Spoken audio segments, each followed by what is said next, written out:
it became my home, the first like sound, loving, like place of protection I'd had in a long time.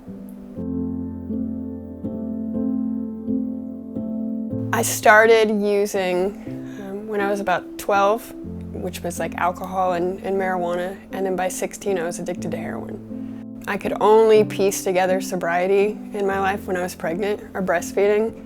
So my initial like path to recovery was I'll stay pregnant and I'll stay breastfeeding. That doesn't work.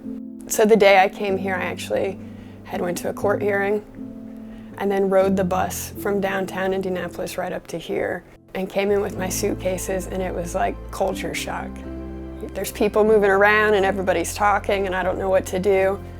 But the first night here was the best sleep I'd had in a very long time.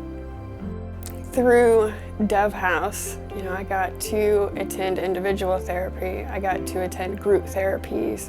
When I started to really look inward and address the things I had been very seriously running from, I was able to learn how to be responsible, to be mature, to hold a job. Even when I was here and I was allowed to get a job, to have someone sit down and say, this is how much you're making, this is how much you should put aside, and help me really prepare for being on my own. Now I work in leadership for a local nonprofit here in Indianapolis. I have my own home, my own car.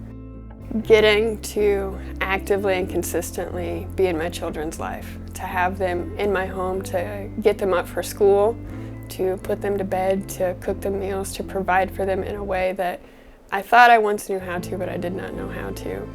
Dove House grew hope in me by showing me love and support and kindness in a way that warranted nothing from me. I didn't have to give anything but just choose to stay. And even when I was like in an uprising against staff or decisions or classes or even groups, I was continually loved and supported and seen through that. I was even heard even when I was wrong.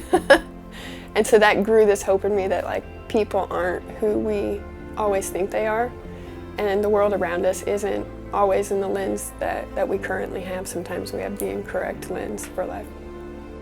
The generosity of people in the community, whatever their generosity looks like to Dove House now or in the past or in the future, has been like the cornerstone of the life that I have today, because I wouldn't have had Dove House and I wouldn't have this life without their generosity.